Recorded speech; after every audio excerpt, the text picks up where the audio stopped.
All right, so this is the Renaissance and the Reformation, which is basically going to go from 1300 to 1600, or chapter 6, if you're following along in the book. So I'm going to give you a pre-warning for this one. We're going to find this week that it gets pretty heavy into the philosophy, which again, as I think I've made clear, is not necessarily my strong suit. Um, I'm an exercise scientist, a glorified gym teacher, so philosophy is a little bit of a stretch for me sometimes, as to explaining it at as high of a level as maybe your theology professors or your philosophy professors could. So I just want to give that preface before we start, because we're now at a point in history, we're moving close enough to where we are now, that some of the discussions that were hot then are still hot discussions now. Um, and it's a little easier to find yourself kind of caught up in different sides of these discussions. So I am going to explain as well as we can for this class, but if you want to get into the intricate details of some of these, go find someone on campus. I'm sure someone would be really happy to sit down and talk to you more about philosophy and theology. So I did want to give you a link. So we'll talk about the Renaissance in a minute, but I did put a YouTube link here for what are those videos? It's John Green, I think, the guy who wrote The Fault in Our Stars, but he does the like history explained videos. I don't know if you know what I'm talking about, but you've probably watched them before. They're kind of a comical, more entertaining take, about 10 minutes long each. So here's one for the Renaissance, and here's one for the Reformation. If you got 10 minutes to spare, I would watch those. They give you great background information on each of these topics in a pretty entertaining way. So, you have the Renaissance and the Reformation are kind of happening parallel to one another. So, the Renaissance is this time of returning to and being reintroduced into thought and philosophy from these classic ideals. So society is now coming out of the Dark Ages and the Middle Ages, where things are dispersed. Now societies are kind of restructuring, and within this restructuring, they're reconsidering philosophy. So they're now looking back upon what to them was something old also, the Greek and Romans, and building their thoughts from where the Romans left off. So as this happened, obviously there was changes in how the body was viewed. We'll find that to some extent that it follows along with the Greeks and Romans, where the body was important, the mind was important. The body was a tool used by the mind, and we'll also see that the church, which has gone through and been this unifying factor through the Dark Ages, it became relatively political and maybe had some, well, not maybe, it just did have some questionable moments within this time. Has to navigate these new philosophies and navigate its own faults and kind of reform back to what the core principles of theology and the Christian faith are. So, within the Reformation, this is the beginning of the Protestant religion. So, the Christian church was completely Catholicism at this point. So, Catholicism, in case you don't know, is structured underneath the popes. The pope was this main character, this main leader who passed along down through religious leaders, different layers of religious leaders, down to the common people. And the common people, to understand their own faith, had to go through these religious leaders. And were told from the Pope downwards what they should do. And if they wanted to communicate upwards, they had to go through these layers. Now, many of us are now Protestants. So if you look on this map, Protestant is the split from Catholicism that happened within Reformation. So you can see these shades of purple. The darker purple it is, the higher percent of the population would identify as Protestant. So in the United States, you're looking at maybe 60, 70% of Americans identify as some form of Protestant. Some countries are obviously darker, and then other ones you have less prevalence of Protestant, whether that's because the people there identify as Catholic, or whether they identify as some other faith or without a faith. But Reformation is a series of thoughts that resulted in what is now the Protestant branches from the Christian faith, protesting against the Catholic Church, saying, we have screwed up, we've deviated from what the core philosophies of the Christian faith are. Let's try to get back to what the original Christians right after Christ left were like. So, and that became a movement and a series of thought and a series of leaders, and we'll get into that. But one of the key ideas here is that it's now deviating from this belief in the supreme authority of the Pope. It's a more personal approach to Christianity, saying, no, we don't need some supreme kind of ruling person over our faith. No, we can each decide for ourselves and access Christian literature, the Bible, and consider for ourselves what it means to be a Christian and how you go about being a Christian, and communicating with God directly in a personal sense rather than going through others. And this is the idea that's coming out of the Protestants. So obviously the Catholic Church has its own philosophies, and Protestants have their own philosophies, and obviously you probably know someone who's Catholic, and you probably know someone who's Protestant. So even today, this is something that people have to consider for themselves. So you see the views of the body were changing. So different theories and beliefs were emerging, and we'll kind of split into each of these here in a second. But much of what sport and physical education's developments kind of ran parallel with the developments of education as a whole, along with the development of different philosophies. So, like I said, you have Plato and Aristotle. Other Greeks or Roman philosophers are playing into the Renaissance because it is picking up from where they left off before the Middle Ages.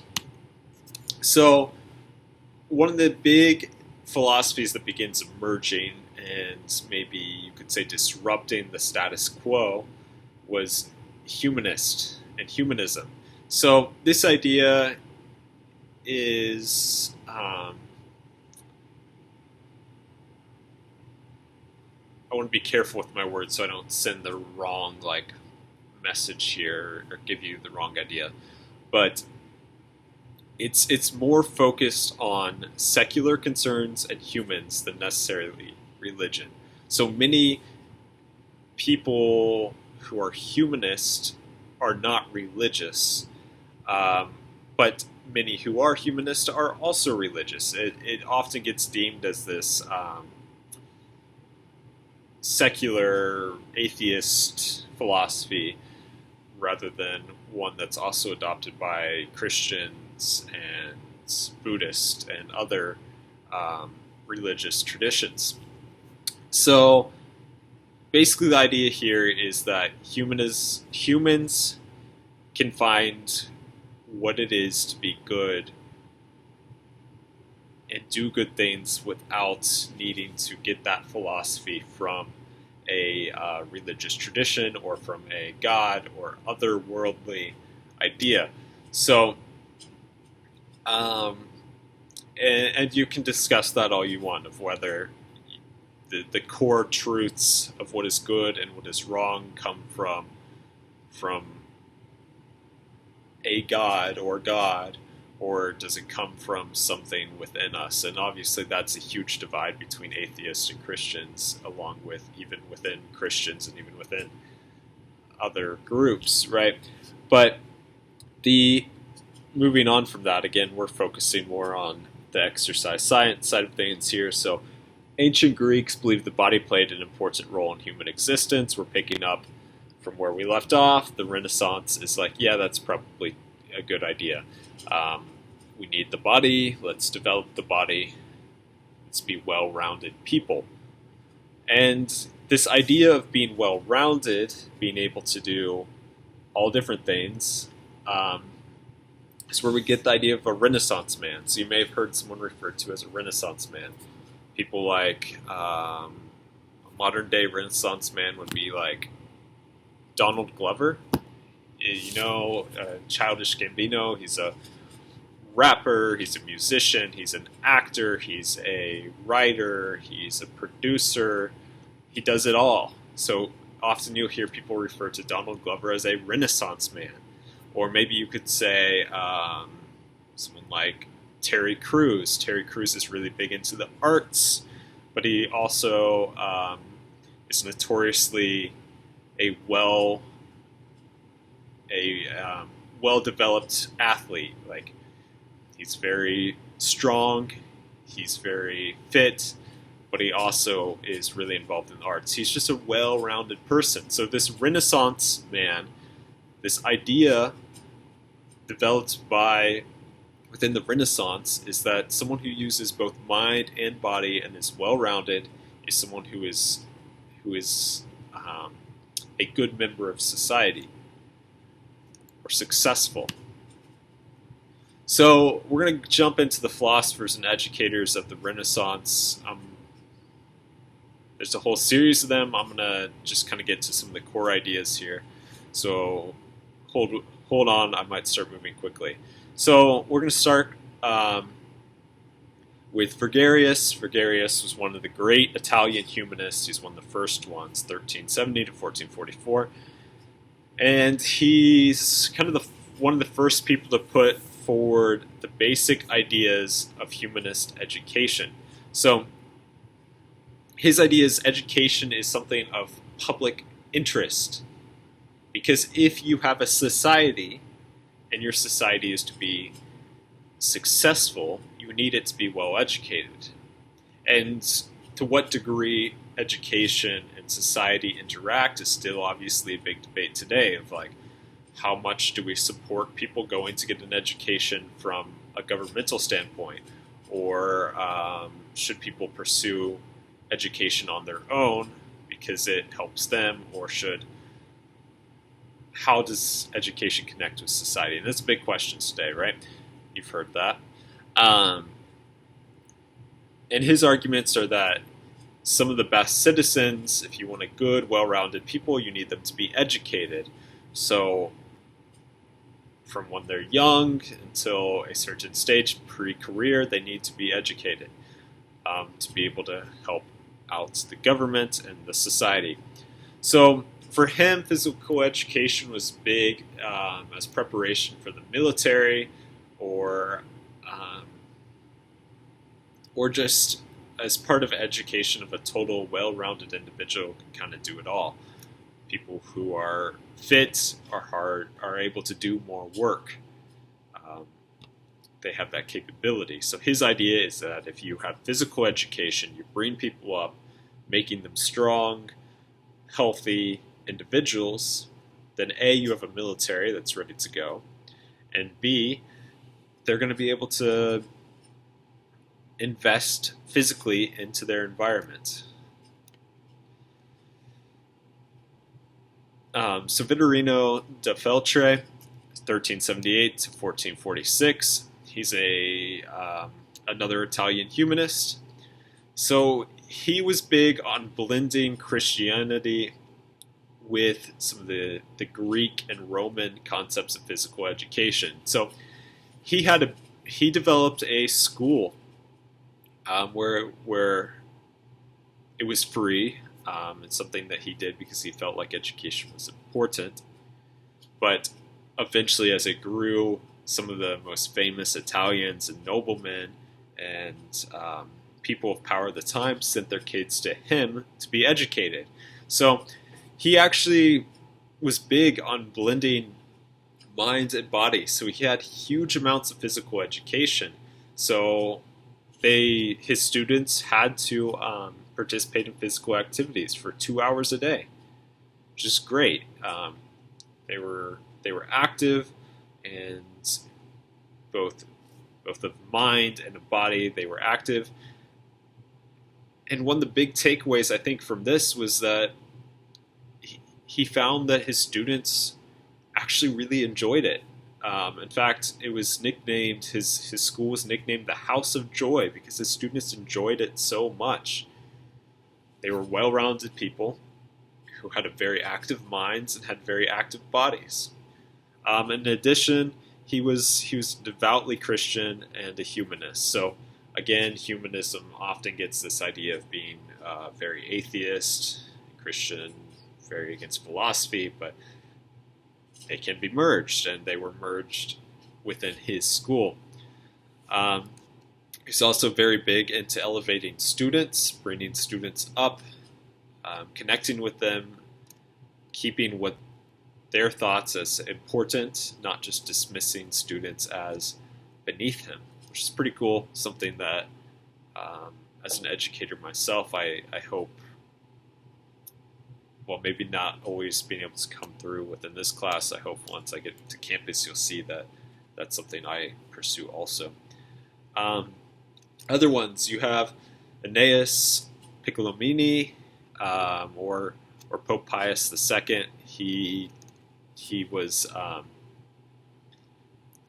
big on physical training for lifelong well-being and also for military proficiency. So at this time, you have the Crusades, where popes were sending out armies to different to Jerusalem to try to capture Jerusalem and battle Islamic troops in hopes for recapturing Jerusalem.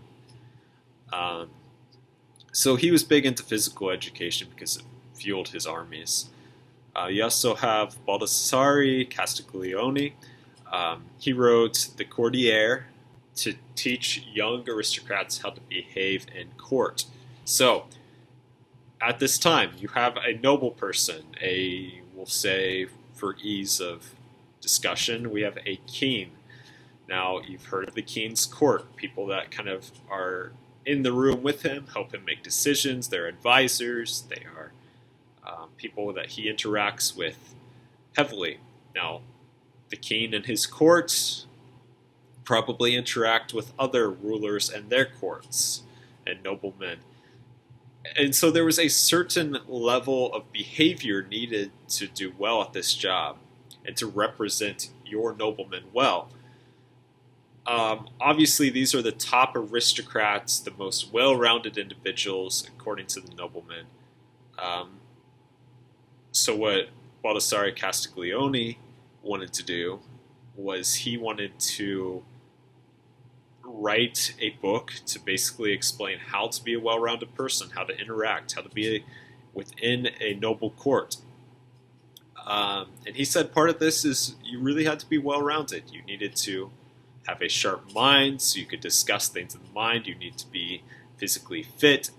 You needed to be able to do it all because you never knew what the challenges that would be thrown at you were. And if this is the peak of society, I would venture to guess that he would argue that everyone down the chain also needed this same ability to kind of take whatever was thrown at them and handle it successfully. Because that is, being well-rounded in his mind was the pinnacle of being a good member of society. Our next, we have William of Ockham. Occam's most famous, or William of Ockham, is most famous for Occam's razor. You may have heard that before. So Occam's razor is this idea that whatever the simplest answer is usually the one that's right. So, if you go out into Pisgah National Forest and you find a tree that is knocked over, otherwise healthy looking tree, it knocked over, and one person proposes that it was knocked over by a meteorite, and one person proposes that it was knocked over by wind. Who's most likely right? Which one is the crazier idea? Obviously, a meteorite, not a really simple answer. That's really low chances. But every day, all across the world, trees get knocked over by wind. So the simplest answer, this tree is down probably because it was windy last week, or whatever. Whatever the simplest answer is usually the one that is right. So Occam was also pretty well known as just being a contrarian. So basically, if any arguments that were put out, he basically picked them apart, trying to get a simpler answer. He thought things were too complicated, and that they were just not well founded. So his idea was that things need to be reconsidered to find simpler, more logical answers using his system of thought. And he was a friar. He was a Christian also. So, but he largely kind of attacked the basis of his the Christian philosophies around him at the time. Okay, so next we have Erasmus. He was another key humanist, but he also played a role in Reformation in Northern Europe. So he used humanist scholarship and literature to criticize the Catholic Church. So he was one of the first ones to kind of pave the way for the Reformation. So he was kind of criticizing Catholicism, the establishment of the day, he criticized it. But once other Reformists came up from his own philosophies and started developing, for example, we'll talk about Martin Luther in a minute. Martin Luther was maybe the key player within the Reformation. Erasmus actually kind of distanced himself from him. He said, no, that's too extreme, that's too much. He still recognized the Pope as this kind of key leader of the Catholic Church. So he said the Catholic Church has flaws, but it's still the best system of thought of the day in his mind. He also did not really include physical education in his program of education. I actually saw some people who said he did, but his idea was mostly that whether or not physical education was part of it, it was way more important to be of strong mind than of strong body. That if you're spending too much time working on your body, then you're kind of missing the point of thinking about what is to come. So, Martin Luther, we have this key player in the Reformation. And again, this is why I wanted to stress things right at the beginning. I am not an expert in theology. I hope to learn more throughout my life, right? I've taken classes like you have, but not much formal education beyond that. But he's famous for putting his 95 Theses on the door of the church. He basically criticized Catholicism and that it was kind of corrupt and had lost focus on what the original Christian church was all about, what the original Christians were trying to do. And that salvation is by faith. It's not from it's more personal than the Catholic Church had made it, that the Pope was not a supreme leader. The supreme leader was God, and that you connected with God directly rather than needing to go through these middlemen. So you didn't, if you wanted to pray or ask for forgiveness, you didn't need to go to confession. No, you need to sit down and connect with God and pray and ask for forgiveness directly. What this also kind of paved the way for was that each person needed to be educated more so that they could understand what was going on and understand their own faith. So as far as education goes, the Reformation was a kind of a critical moment where everyone, not just the leaders, needed to be able to understand their faith and be well educated and be able to come to their own conclusion. Now, as you can imagine, he's really focused on religion. So as for physical education, that was very much secondary to religious education. With that said, though, he believed in music, games, dancing, and other pastimes. He didn't think that they were evil in themselves. In fact, he thought that they were a great break and a great way to connect with others. He just felt that the body was most, in relation to the body, he thought it was much more important to take care of the body for spiritual and health reasons rather than just purely entertainment. So he thought that if you have a strong body, you were able to work hard and kind of serve God better. Now, this is different than a lot of some of the medieval ideas of denying the body. So, like fasting for spiritual purity, or eating very little for spiritual purity, or not exercising for spiritual purity, where you would sit and you would kind of just reflect. It's different. He was saying, no, you need to work hard. You need to work hard, and the body is critical in this. Our next one is John Calvin. So this is, again, we're getting closer to our own time. So Martin Luther was 1483 to 1546.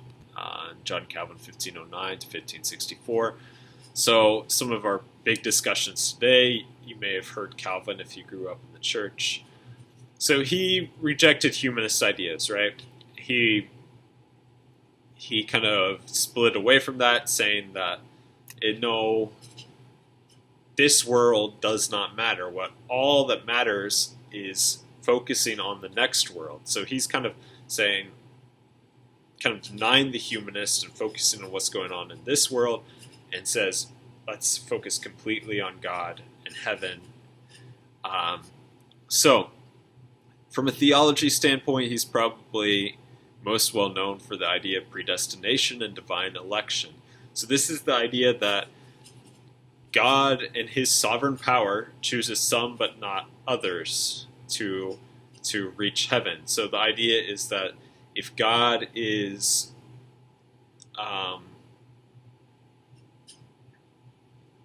omniscient, God knows everything, and he created you, then you would be, he would have chosen whether or not you had decided which path you were going in life. He knew at your formation whether you were going to make it to heaven or not. And some people, and while that it's a very tricky topic, because there's this idea that God, being omniscient, can't exist with us having free will. And that's what Calvin's arguing, it's plain simple. God chose. You have no power. You don't have necessarily free will. And that's Calvin idea. Now, if you want to understand the critiques and the ways that you can merge God being omniscient and omnipotent with us having free will, then find someone who understands theology and philosophy and talk to them. I don't want to jump into something that's outside of my expertise. I'm just, again, a lowly, um, glorified gym teacher, right? But Calvin's idea, as it pertains to physical education, is that lifestyle tended to show where one stood, which makes a lot of sense, right? The things that are important to you are the things that you choose to do. So his idea was that if you focus on God more um, than playing games, then you were a lot more focused on the next world rather than this one. So his idea was you should be working and praying and focusing on God with all your time if you were truly someone who was predestined and been selected to go to heaven. And that would be what was coming out from what you were doing. Whereas if you were playing games, you were much more focused on entertaining yourself now. Again, I think there's a lot of critiques here, and um, I personally would argue that obviously games, entertainment, and connecting with this world is important to the next one. He would probably disagree with me on that. So again, if you want to talk through all that stuff, find a theology professor, philosophy professor. They can explain this stuff a lot better than I can. So before the Reformation, one of the big changes was this idea of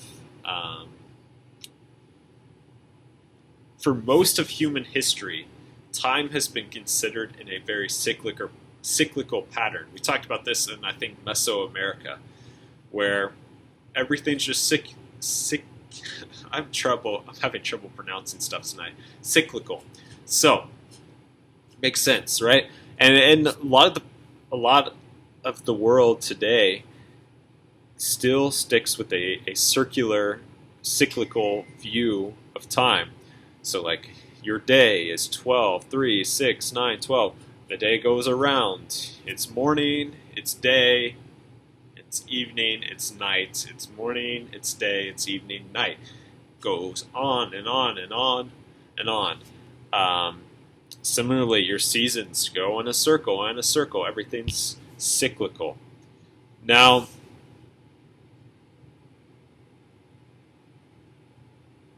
at the point of Reformation, things start shifting in the way people consider time. It's not cyclical. You just have past, present, and future, even though there is kind of patterns that occur as time progresses in a linear fashion. It's not cyclical, right? Time doesn't go back on itself. That's how America thinks today. There is some interesting considerations for exercise science, and I don't think this is the place to get into it, of kind of understanding some cyclical views of time. We'll talk about that in a different, maybe a bonus conversation if you want to come find me sometime and talk about that. But Calvin argued for a linear view of time, that every moment was God-given. You were moving through time, towards something else, the next world. So in this in this linear passage of time, it was important to use every moment, because every moment is God-given, and if you don't use it, it is wasted. It doesn't cycle back on itself. No, you don't get another chance.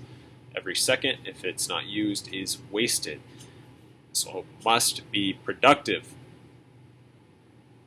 Play and sport aren't productive in his mind. And if it's not productive, then it has no role in this very business-like approach to linear time. Does that make sense? And this kind of could be argued that Calvin's beliefs here kind of impeded the development of sport and physical education. Calvin was a great thinker, influenced a lot of things. A lot of people, even today, are very, very heavily influenced with John Calvin. So this introduction of every moment is God-given and it must be used for godly things, and sport not being godly, for much of time was kind of it impeded the development of sport and physical education versus maybe if some other philosophy had been the one that caught on. But yeah, that's all for today. I know that was a lot of stuff outside of my world of this stuff. What happens in the blood when you exercise? What happens to your muscle? But it's good stuff to think about, and especially if you're getting into different fields like coaching. How do you relate with people? How do you think through? There's some cool applications, I think. But anyways, that's enough for today. Hope you have a good day. I'll probably make another one of these lectures tomorrow and put it up.